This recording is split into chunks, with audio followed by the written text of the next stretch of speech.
Assalamualaikum warahmatullahi wabarakatuh.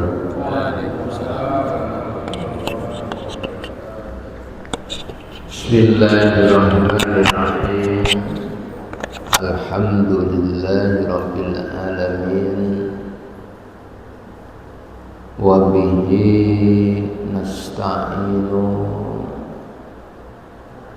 wa nastaghfiruh.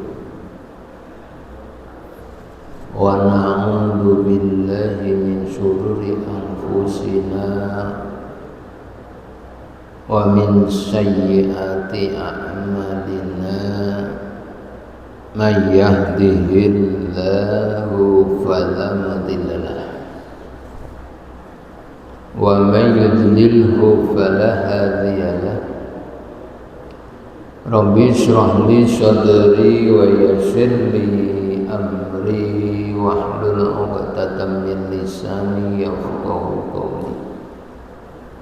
Allahumma shalli wa sallim wa barik ala sayyidina wa nabiyyina wa maulana Muhammadin wa ala alihi wa ashabihi wa man tabi'ahu bi ihsanin ila yaumiddin. Hadratul muhtaramun wal mukarramun, para alimul ulama, para asatid TKM Masjid Al-Ghuraba, Dewan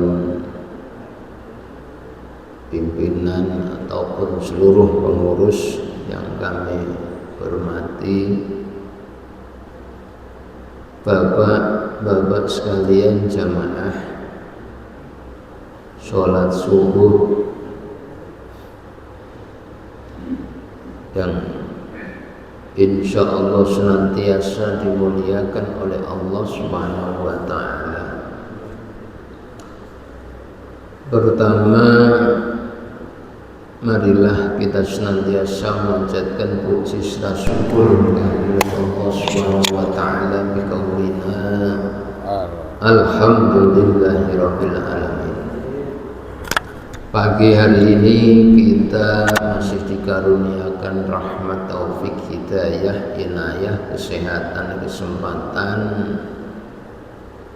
sehingga atas karunia-Nya kita masih dimudahkan langkah kita untuk hadir di Masjid Al-Ghuraba melaksanakan sholat subuh berjamaah,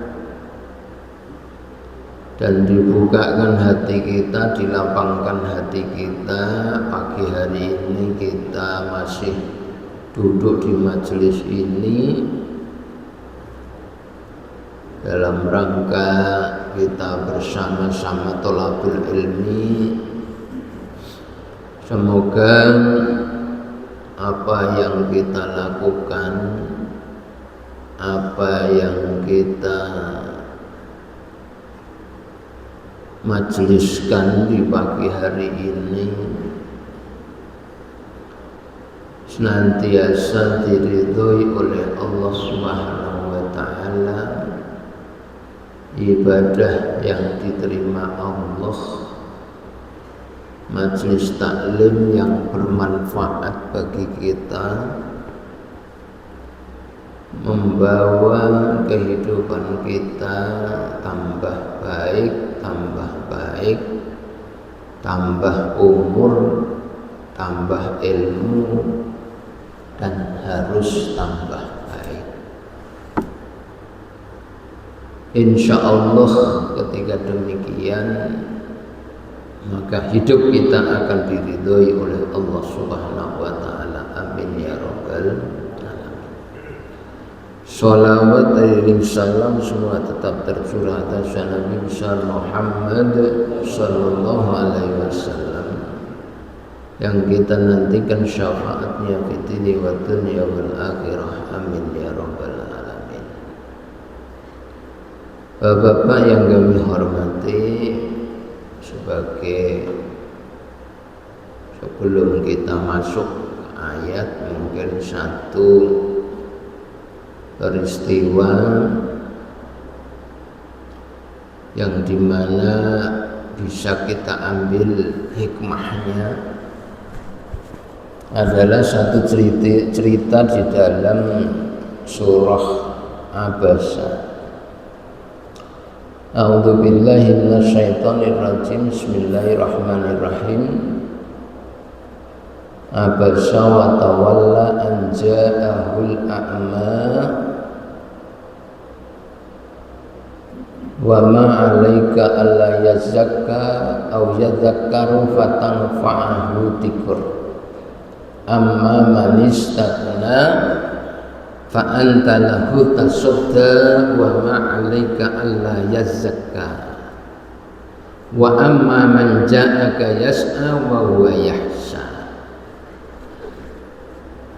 Jadi ini adalah ayat yang menceritakan bahwasannya satu ketika Rasulullah Shallallahu Alaihi Wasallam itu sedang berbicara dengan pembesar-pembesar kaum Quraisy. Kemudian saking pentingnya kan serius Rasulullah. Secara tidak terduga datanglah seorang buta, yaitu Abdullah ibni Ummi Maktum. Dia datang kepada Rasulullah dalam keadaan, dalam situasi yang serius, di mana Rasulullah Shallallahu Alaihi Wasallam menerima pembesar-pembesar kaum Quraisy. Rasulullah mengharapkan keislaman mereka. Secara tidak sengaja datanglah Abdullah ibni Ummi Maktum, yang kita ketahui bahwa Abdullah ini adalah seorang buta yang tidak melihat. Apa yang diharapkan, apa yang dihajatkan oleh Abdullah ibni Ummi Maktum adalah kedatangannya untuk bertanya kepada Nabi, mencari ilmu kepada Rasulullah Shallallahu Alaihi Wasallam. Jadi seorang buta, Pak, itu datang ke majelis Rasulullah, datang ke majelis ilmu, itu orang buta, sehingga menjadi ibarat, jadi pelajaran kepada kita yang masih diberikan sehat, bisa melihat dengan normal, bisa mendengar dengan normal. Kenapa semangat kita itu kurang? Nah, itu aja Abdullah ibnu Ummi Maktum yang dalam keadaan buta datang kepada Rasulullah. Nah, kedatangan Abdullah ibnu Ummi Maktum itu untuk apa? Fala'allahu yazakka wa ma yudrika la'allahu yazakka. Abdullah ibni Ummi Maktum ini adalah pelajaran bagi kita. Ketika kita datang ke majelis ilmu, itu apa yang harus kita bawa sebelumnya? Fala'allahu ala yazakka. Barangkali Abdullah ibni Ummi Maktum itu datang kepadamu, hai Rasulullah. Yang pertama adalah Allah yazakka, untuk membersihkan diri. Kita datang ke majelis taklim, majelis ilmu, adalah seyogianya harus dibekali bahwa keperluan kita itu adalah membersihkan diri kita. Membersihkan apa? Membersihkan dari dosa-dosa kita dan menghindarkan dosa-dosa yang akan datang. Ketika kita hadir di majelis ilmu, maka semangatnya adalah supaya kita tahu agama, sehingga tahu mana yang benar, mana yang salah. Kemudian yang kedua adalah apa?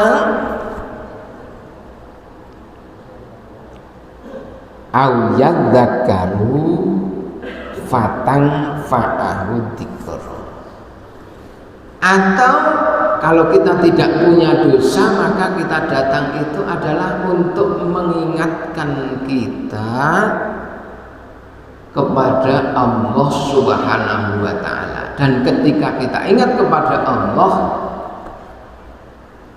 maka kita akan menjadi pribadi yang bisa mengambil manfaat dari setiap apa yang kita dapatkan.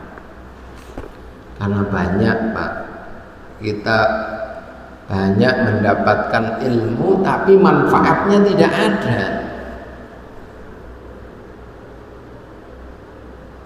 Manfaatnya dalam kehidupan kita tidak ada. Jadi ilmu itu tidak sebanding lurus dengan kehidupan. Banyak orang yang berilmu tapi ilmunya tidak bermanfaat dalam hidupnya. Maka bagi kita yang datang ke majelis taklim, maka seyogianya harus diiringi dengan diawali dengan niat adalah membersihkan diri, menghindarkan dari dosa, dan mengambil manfaat dari ilmu yang kita dapatkan.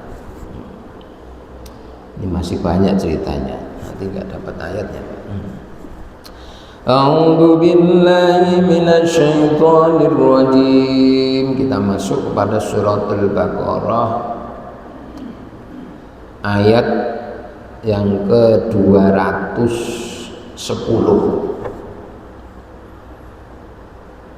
Kemarin kita sudah bahas, atau ayat sebelumnya adalah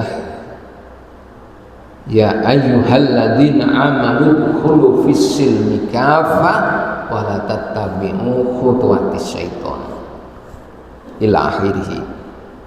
Kita diperintahkan Allah untuk masuk dalam agama Islam secara keseluruhan,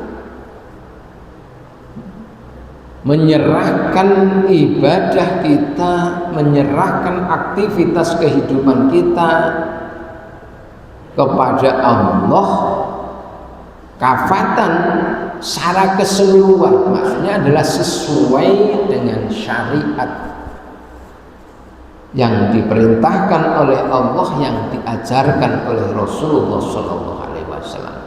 Dicontohkan nyata adalah peristiwa yang dilakukan oleh Abdullah bin Salam, yang dimana ia adalah sebelumnya seorang Yahudi yang masuk Islam kemudian melaksanakan Islam. Tapi ketika datang hari Sabtu, datang hari raya atau hari besarnya agama Yahudi, ia masih melaksanakan kegiatan seperti agama Yahudi. Maka turunlah ayat ini. Maka bagi kita semuanya, atau saudara kita, atau kita yang sudah menyatakan agama Islam, mungkin sebelumnya belum Islam, atau sebelumnya belum taat, kita ingin menjadi orang yang taat, maka kita harus masuk ke dalam agama Islam itu secara kafah. Tidak boleh wala talbisul haqqo bil batil.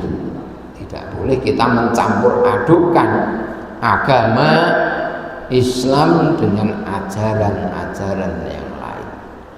Yang wajib kita lakukan adalah kita melaksanakan ajaran Islam secara murni.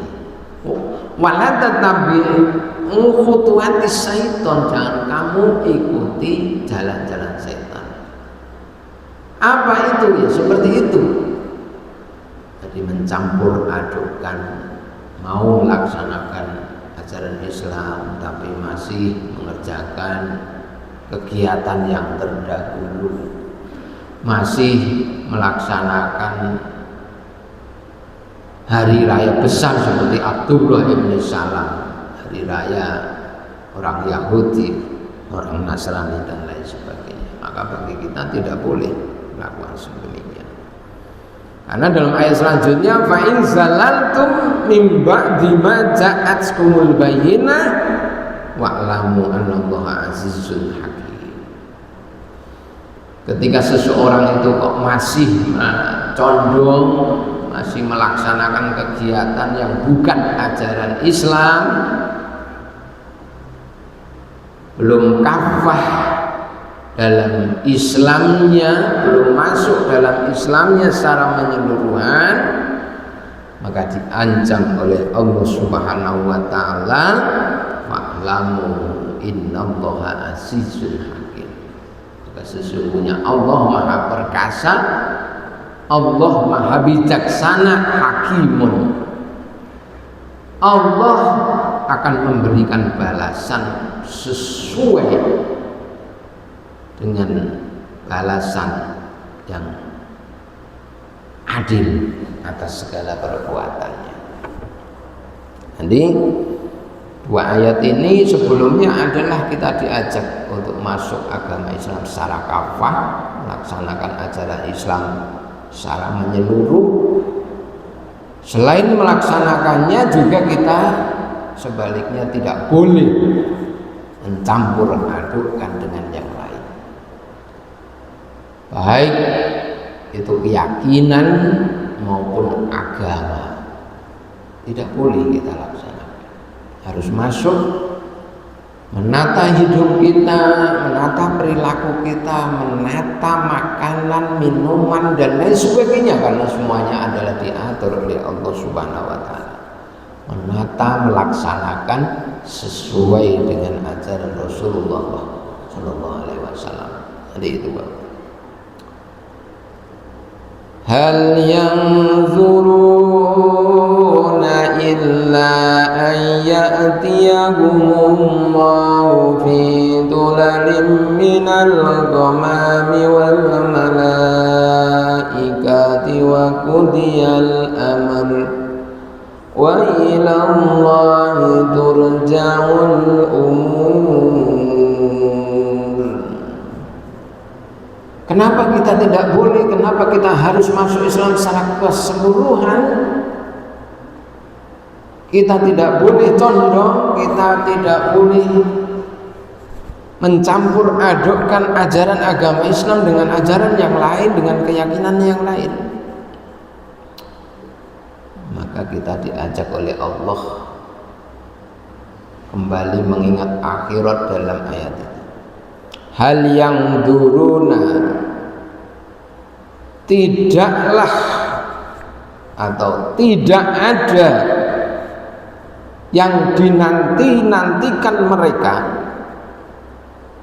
ya, dinanti-nantikan kita semuanya,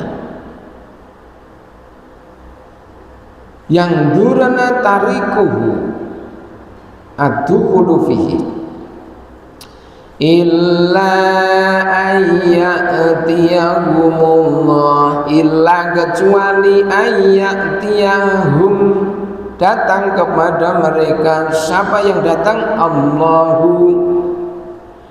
Allah Subhanahu wa ta'ala, fi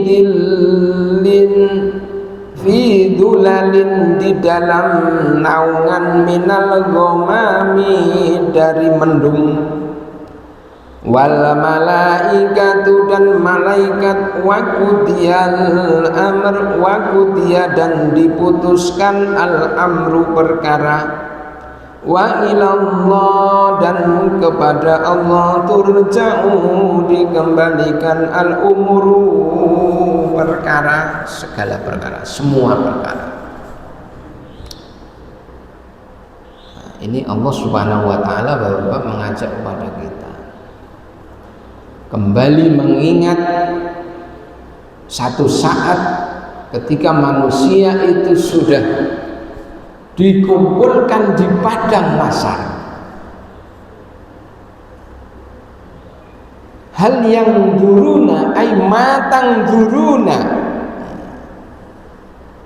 ma yang duruna, tidak ada sesuatu yang dinanti-nantikan. Jadi ketika manusia itu sedang menunggu di padang mahsyar dalam keadaan panas, dalam hadis diceritakan nanti manusia itu saking panasnya, karena bumi diratakan oleh Allah Subhanahu wa taala,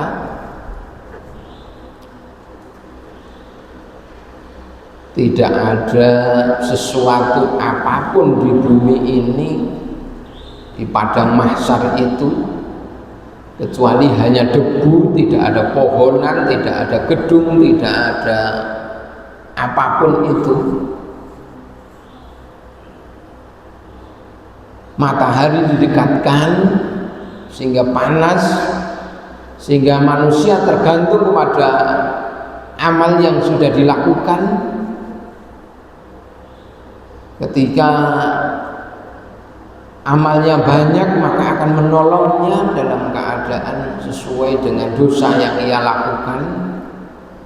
Ada orang yang keringatnya itu sampai telapak kaki, ada mata kaki, ada dengkul, ada perut, ada sampai kepada lehernya, bahkan sampai menenggelamkan dirinya. Maka pada saat itu manusia menantikan sesuatu. Yang dinantikan itu hanya illa ayyatiyahumullah, kecuali kedatangan kepada mereka Allah Subhanahu wa ta'ala. Jadi yang dinantikan adalah kedatangan Allah Subhanahu wa ta'ala.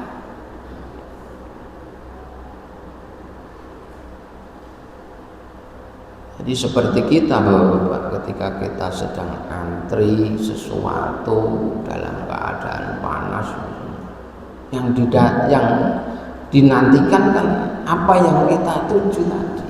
Nah, di padang mahsyar itu yang dinantikan hanya Allah Subhanahu wa ta'ala, bukan yang lain. Kenapa? Ketika datang Allah Subhanahu wa ta'ala, maka disitulah akan segera dilaksanakan sesi acara selanjutnya.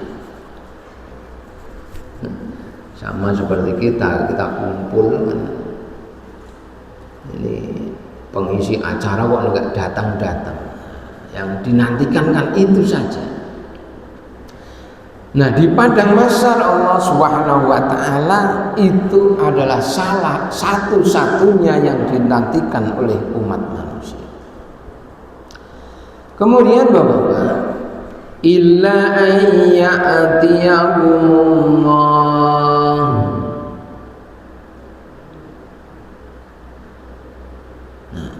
Nah, kedatangan Allah itu fi dulalin, di dalam naungan, minal ghamami, dari awan, ay as-sahabu sahab. Nah, nanti kedatangan Allah itu di dalam naungan awan. Nah, ini ada korelasinya dalam satu hadis Rasulullah Shallallahu Alaihi Wasallam ketika di dalam padang mahsyar yang begitu panas. Setiap orang kita kepanasan. Nah, naluri manusia Bapak-bapak, kalau orang lapar itu pengen makan, kalau orang haus itu pengen minum. Kalau orang kepanasan pasti ingin dinaungi, dipakai payung. Nah, kalau kepanasan kan pakai payung, ingin berteduh. Nah, di dalam itulah maka Rasulullah Shallallahu Alaihi Wasallam dalam satu hadis Bapak, sab'atun yudilluhumullah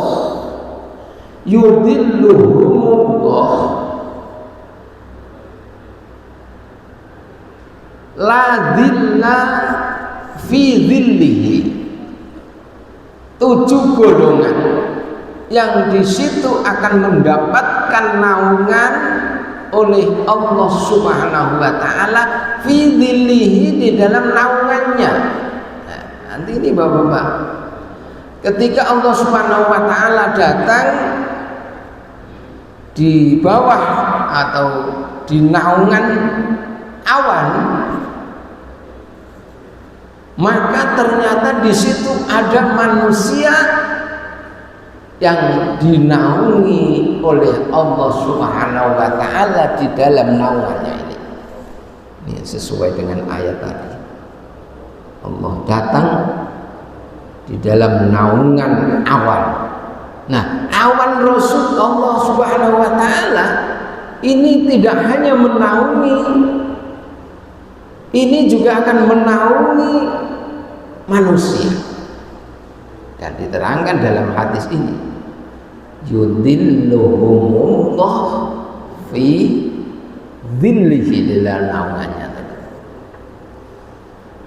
Yaumala dhilla illa dhilluh, yang dimana hari itu tidak ada naungan kecuali hanya naungannya Allah Subhanahu wa ta'ala. Siapa itu yang mendapat naungan Allah? Katakan dalam hadis tersebut adalah yang pertama, imamun adil, imam yang adil, pemimpin yang adil. Kalau pemerintah ya buat seluruh rakyatnya, kalau seorang pemimpin ya seluruh anggotanya, dan pada dasarnya kita adalah semuanya adalah pemimpin.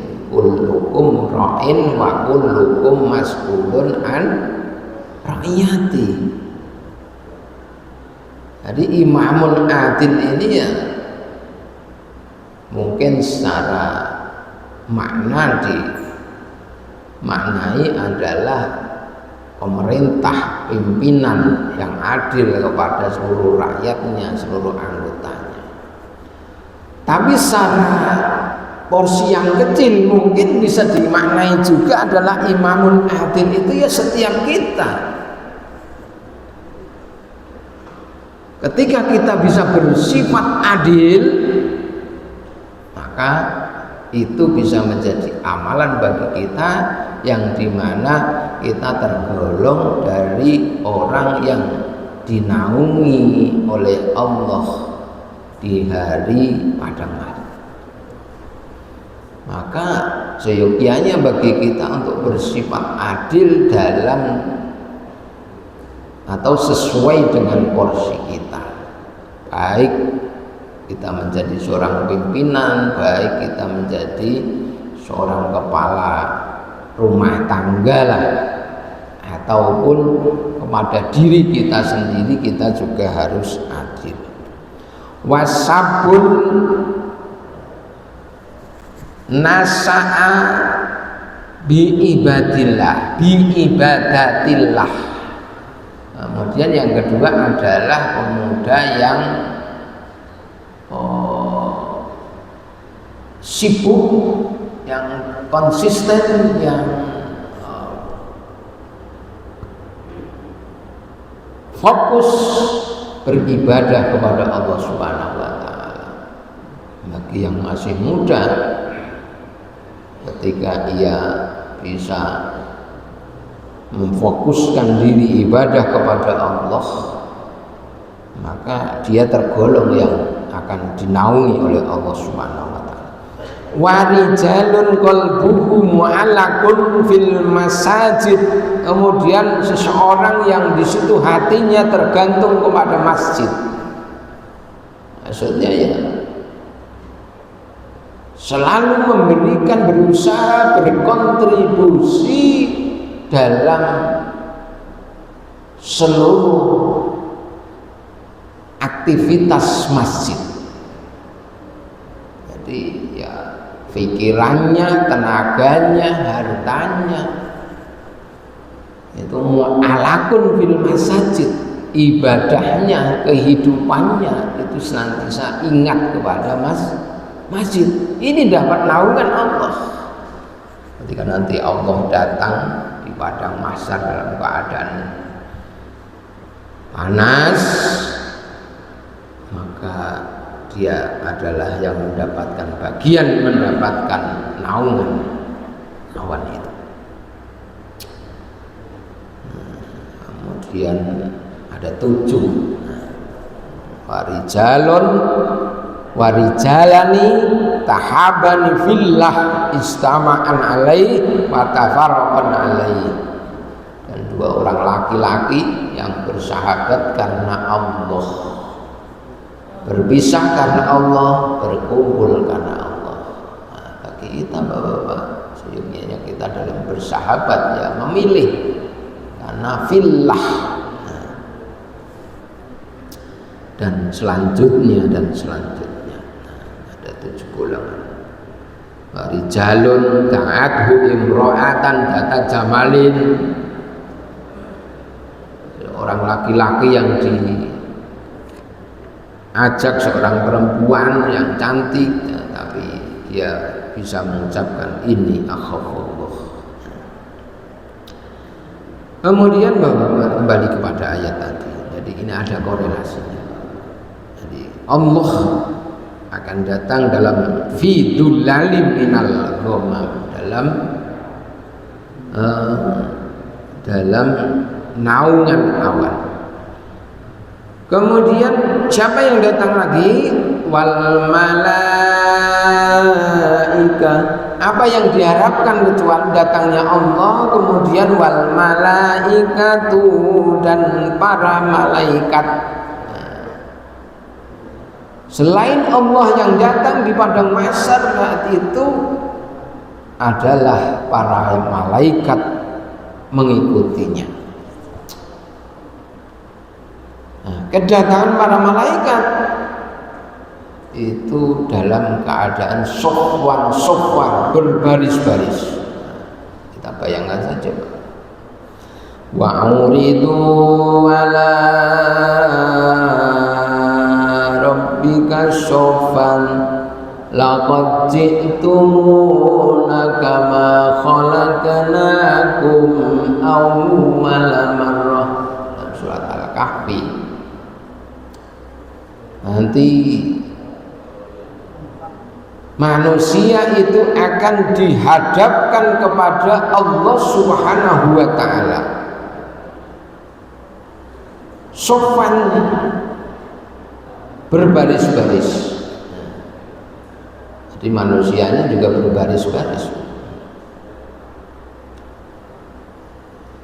Yauma yakumur ruhu wal malaikatu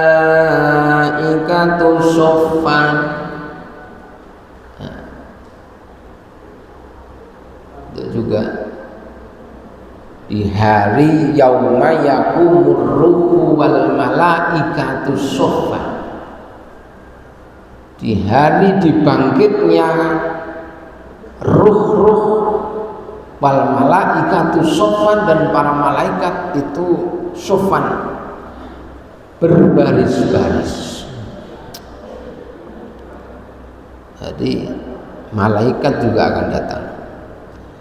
Wa qudiyal amr. Kemudian apa yang dinantikan lagi oleh umat manusia, yaitu adalah wa qudiyal amr, dan diputuskanlah al-amru, perkara. Jadi yang dinantikan di padang mahsyar itu adalah kedatangan Allah, dan juga waqudiyal amr, dan diputuskanlah perkara. Jadi ketika perkara itu sudah diputuskan kan sudah jelas Bapak. Yang baik mana, yang buruk mana. Nah, kembali kepada ayat sebelumnya, maka bagi orang yang zalaltum, orang yang condong, orang yang tidak masuk agama Islam dalam kafah, kesempurnaan, melaksanakan Islam tapi mencampur adukkan dengan ajaran sebelumnya, dengan keyakinan sebelumnya, maka di hari itu Allah Subhanahu wa taala datang dengan bil adabihi, dengan adabnya. Wa qudiyal amr, dan diputuskan perkaranya. Dalam ayat ini amrun amaro halakahum. Jadi Allah Subhanahu wa taala memerintahkan untuk menyiksa mereka. Wa ilallahi turja'ul umur. Kenapa hanya Allah yang bisa memutuskan segala perkara? Karena ilallahi turja'ul umur, wa ilallahi, dan kepada Allah turja'ul umur, dikembalikan segala perkara. Yang memutuskan itu hanyalah Allah Subhanahu wa ta'ala saja, tidak ada yang lainnya. Sama seperti kita, suatu saat kita dalam keadaan bingung, hanya satu orang yang bisa memutuskan satu masalah, maka yang dinanti-nantikan adalah hanya satu orang itu saja. Nah, di akhirat, di padang mahsyar itu, karena wa ilallahi turja'ul umur, karena hanya kepada Allah dikembalikan segala perkara, maka Allah lah yang dinantikan pada saat itu. Jadi inilah Bapak,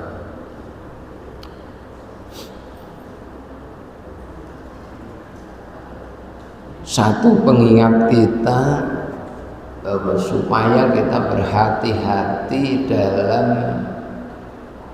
kita melaksanakan ajaran Islam.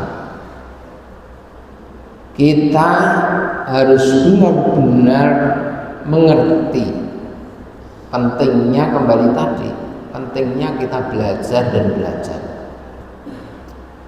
Karena ketika kita belajar, fala'allahu yazakka tadi, supaya ketika kita tahu maka kita bisa membersihkan diri kita. Ketika kita tahu satu kebenaran, maka sesungguhnya kebenaran yang kita lakukan itu bisa membersihkan dosa-dosa kita. Sehingga dalam ayat yang lain, innal hasanata yudhibnas sayyi'ah, kebaikan itu bisa menghilangkan keburukan. Wa atbi'is sayyi'atal hasanata tamhuha, dalam hadis, ikutilah keburukan itu dengan kebaikan-kebaikan. Tamhuha, karena kebaikan-kebaikan itu akan menghilangkan keburukan. Jadi dengan kita belajar, kita tahu, kita tambah tahu bahwa ini kebenaran, ini ajaran Allah, kemudian kita laksanakan, maka kebaikan-kebaikan itu akan menghapus dosa-dosa yang telah lalu. La'allahu yazakka, dalam peristiwa Abdullah ibni Umi Maktum tadi. Atau juga selain menghapus dosa-dosa adalah au yadzakaru fatanfa'ahu dzikra, atau dengan kita tahu ilmu, kita tahu agama ini, maka itu akan memberikan manfaat kepada kita. Jadi ini pentingnya kita belajar dan belajar. Semangatnya seperti Abdullah ibni Umi Maktum tadi, yang di situ Rasulullah itu sampai ditegur oleh Allah, abasa wa tawalla. Rasulullah abasa itu cemberut, wa tawalla itu menoleh. Jadi tidak menghiraukan Abdullah ibni Umi Maktum yang datang kepada Rasulullah, yang pengen diajar oleh Rasulullah, yang pengen ngerti dengan apa yang diajarkan oleh Rasulullah Sallallahu Alaihi Wasallam. Nah, sedangkan Rasulullah itu cemberut, Rasulullah itu berpaling. Nah, itu sampai ditegur oleh Allah Subhanahu Wa Taala karena pentingnya tadi. Wa amma man ja'aka yas'a fahuwa yas'a. Adapun orang yang datang kepadamu Rasulullah Muhammad yas'a, dengan buru-buru, dengan tergesa-gesa, dengan semangat, fahuwa yahsa, maka dialah adalah orang-orang yang takut. Maknanya apa Bapak? Ketika kita belajar maka yas'a harus buru-buru. Dalam ayat yang lain adalah kita diingatkan wasari'u ila maghfiratin min rabbikum wasa'a. Di situ pakai kata sa'yun. Bahasa sa'yun itu adalah berlari, bukan hanya berjalan. Atau korelasinya adalah ketika kita beribadah sa'i, itu kan lari-lari kecil, ada larinya. Sama ketika kita belajar ya harus ada larinya. Maknanya ya semangatnya itu beda. Kita belajar itu adalah ala yazakka au yadzakaru fatanfa'ahu dzikrata. Membersihkan dosa kita dan juga kita bisa mengambil manfaat dari zikir, dari ingat, dari ayat, dari ilmu yang diajarkan oleh Allah Subhanahu wa Ta'ala. Jadi itu Bapak satu ayat mungkin, tapi melebar kemana-mana karena sesungguhnya ilmu itu saling melengkapi. Semoga kita tidak bosan walaupun belajar cuma satu ayat, tapi ternyata satu ayat itu kalau diterangkan bisa lebih 1 jam, Pak. Tadi hadisnya ada 7 belum diterangkan semua ya, Pak. Subhanallah. Jadi kita akan tahu bahwa ketika kita belajar itu bagaikan kita itu menulis, diibaratkan bahwa ilmunya Allah itu tidak akan habis. Nah ini benar seperti ini. Jadi satu ayat saja kalau diterangkan sudah luas sekali, tidak cukup dikaji dalam 1 jam. Maka disitulah pentingnya kita belajar dan belajar, supaya karena ilmu itu tidak ada habisnya. Demikian Bapak-bapak, kurang dan lebihnya semua bermanfaat. Allah Subhanahu wa Ta'ala membukakan hati kita untuk menerima segala kebaikan dan memberikan kekuatan untuk melaksanakannya dalam kehidupan kita, sehingga memberikan ilmu yang bermanfaat dalam kehidupan kita. Ala diniyah wa ala kulli niyatin sholihah. Al-Fatihah. A'udzu billahi minasyaitonir rajim. Bismillahirrahmanirrahim. Alhamdulillahirabbil alamin arrahmanir rahim maliki yaumiddin. Iyyaka na'budu wa iyyaka nasta'in. Ihdinas siratal mustaqim siratal ladzina an'amta 'alaihim ghairil maghdubi 'alaihim waladdallin. Amin. Wal 'afwu minkum. Ihdinas siratal mustaqim. Wallahu a'lam bishawab. Wassalamualaikum warahmatullahi wabarakatuh.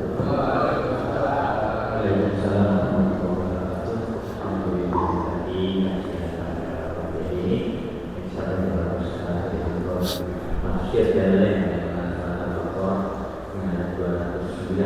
Karena sebelumnya kita mudah-mudahan dengan Islam yang apa mudah-mudahan dengan gambaran pada masyarakat beberapa mereka yang akan dimana sementara di antaranya tadi adalah pemimpin yang adil dan orang yang hanya terlebih dengan urusan masjid ya untuk yang antaranya ya mudah-mudahan kita selalu mendapatkan kepada Allah dan juga